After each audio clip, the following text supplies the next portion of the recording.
A pesar de que Cicerón sugería que empecemos a hablar o a escribir tratando de ganarnos la buena disposición de la audiencia o del lector respectivamente, empezaré haciendo una confesión que puede valerme algunos tomatazos de ustedes. Esta mesa se titula Gombrowicz, un desubicado, y yo mismo me siento también desubicado, incómodo, como cuando fui por primera vez a un estadio de fútbol. Porque mi tío, de Boca, me llevó a mí, hincha de River, para que yo pudiera ver el superclásico, desde la tribuna de Boca. Y aquí me pasa algo similar.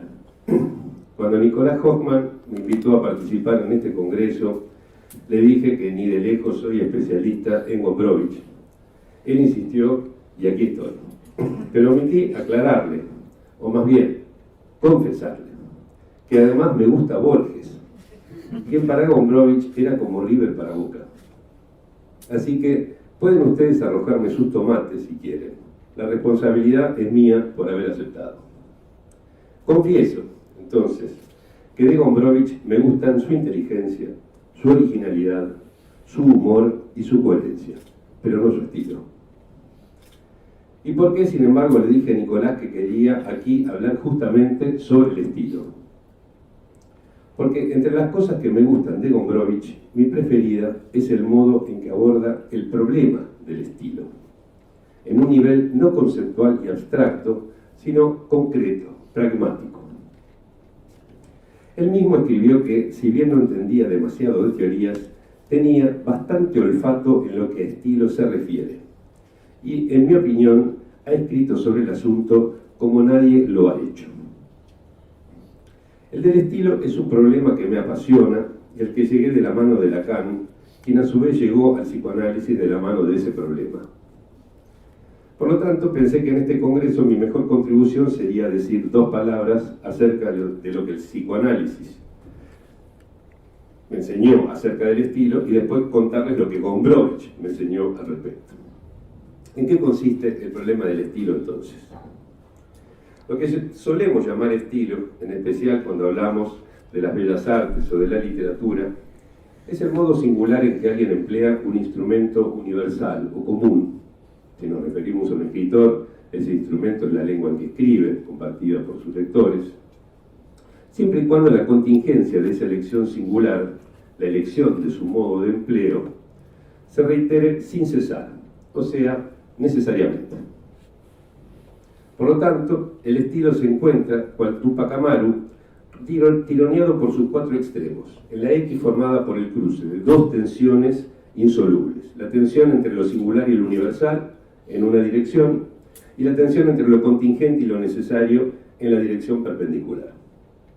Y lo que con relación a esto me ha hecho interesar en Gombrowicz es que sus ficciones, ya sean relatos u obras teatrales, escenifican esas tensiones de una manera a la vez plástica e irónica. Debido a eso, lo considero el dramaturgo de las tensiones estilísticas por antonomasia. Para verlo en un ejemplo que le encantaba contar a Germán García, recuerden que el protagonista de Yvonne, la princesa de Borgoña, en síntesis razona de este modo.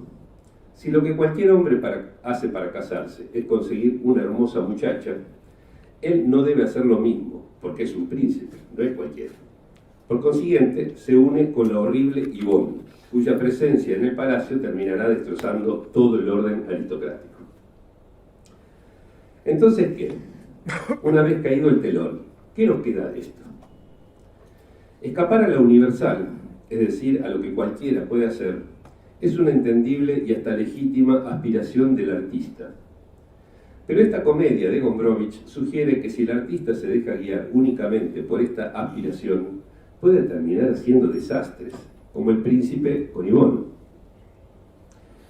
Ahora bien, el propio Gombrowicz reconoce hasta qué punto lo fascinan, a pesar de su notoria falta de belleza, o quizás a causa de ella, esas formas grotescas y terroríficas que, como Yvonne en la ficción o como el nazismo en el mundo, surgen para corromper el orden y destruir todo lo anteriormente venerable. Eso anterior, venerable o aristocrático, es lo que él llama forma en un sentido universal. O sea, la forma compartida, forma buscada, que también es aceptada, la forma compartida, aceptada y repetida, que es aquello que se opone a la otra forma, la propia, esa forma buscada que también podemos llamar estilo, siempre y cuando entendamos este término en el sentido de lo único y lo singular. Para evitar confusiones, aclaro que voy a usar el término estilo solo cuando su connotación sea estrictamente la de lo singular, y en vez de hablar del estilo de una época o de una corriente literaria, por ejemplo, hablaré de forma a secas, como lo hace Gombrowicz. De manera que cabe decir que el estilo de un autor es su modo singular de romper con la forma predominante o hegemónica. Planteado bajo este ángulo, el problema del estilo resulta ser el meollo de Ferdi-Durque. Tal como el propio Gombrowicz lo expresa desde su prefacio a la edición castellana, esa novela suya, además de ser un relato, es parte de su lucha con la forma. Yo no tenía que ser ni maduro ni inmaduro, sino así como soy, escribe. El objetivo era allí manifestarse y expresarse en su estilo propio, crear ese estilo e incluso ser creado por él. La meta y el desafío de perfeccionarlo solo se plantean para el protagonista y para el autor en segundo lugar. Lo imperativo es, con urgencia, presentar batalla a la forma. Calculo que eso es lo que lo habrá llevado a despedirse de sus amigos porteños, gritándoles, según cuenta la leyenda, maten a Borges. No en vano el término vanguardia proviene del vocabulario bélico. Así, Gombrowicz lleva al primer plano las tensiones a las cuales el artista es sometido por el problema del estilo. En lo tocante a la pintura, Francis Bacon definió este problema en términos parecidos, o al menos convergentes, que Deleuze resume así. Antes de comenzar a pintar, han pasado muchas cosas, sin connotaciones políticas la frase. Y por eso, pintar requiere provocar una catástrofe que permita deshacerse de todo lo que precede, de todos los clichés que están ya sobre la tela, aún antes de que el pintor haya tomado su pincel. En este sentido, el artista siempre es un hincha oprimido por estar en la tribuna del equipo rival, tironeado entre el grito de gol que busca abrirse paso en su garganta y la obligación de festejar el gol que los demás celebran. Y esto es lo que no solo para la pintura, sino para las artes en general, plantea Ferdi-Durque. El ser humano no se exterioriza de modo concordante con su naturaleza, sino siempre en una definida forma que no proviene solo de él y que le es impuesta, dice Gombrowicz. En busca de forma y de expresión, batallamos con otros hombres por el modo de ser nuestro, agrega.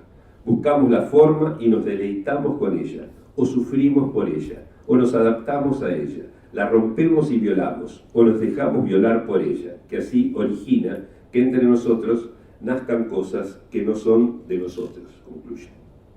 Y por eso él aconseja al artista que busca la singularidad de su estilo liberarse de la forma, quitarse el yugo con que ella lo oprime y dejar de identificarse con aquello que lo define.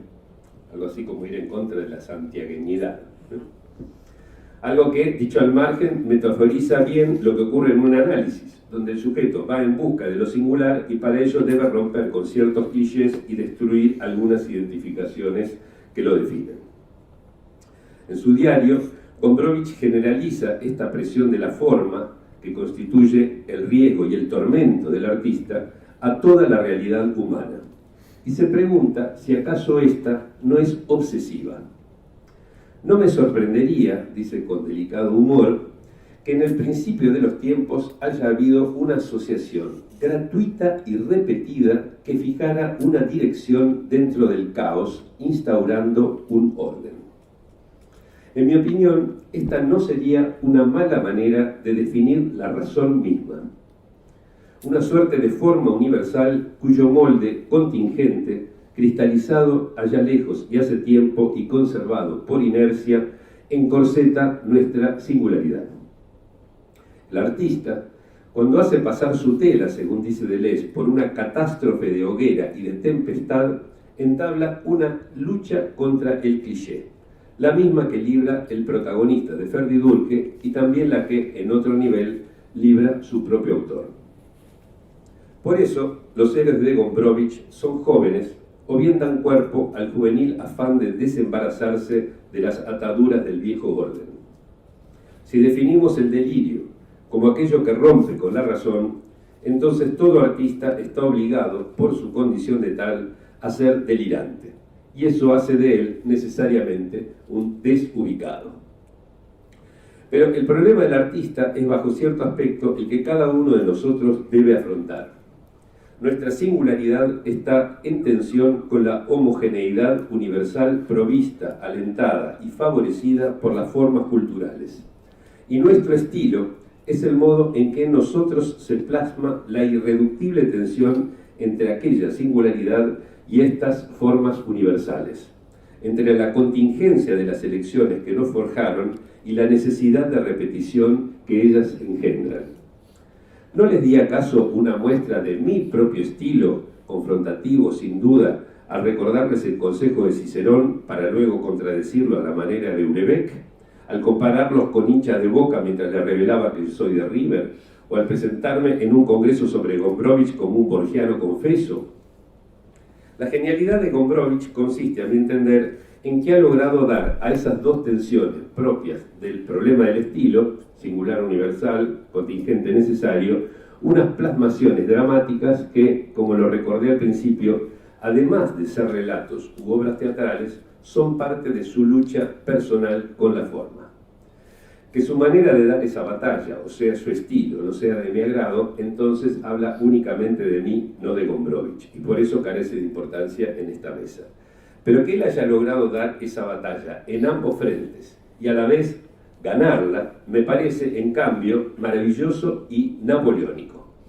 Por eso, su Ferdi Durque, donde el problema del estilo no es un metalenguaje que toma por objeto las producciones artísticas para hablar de ellas, sino la obra donde ese problema es el asunto y al mismo tiempo la puesta en escena del asunto, resulta ser una proeza inigualable, digna de mi mayor admiración, y ello a su vez la convierte, si acuerdan conmigo, en una obra maestra.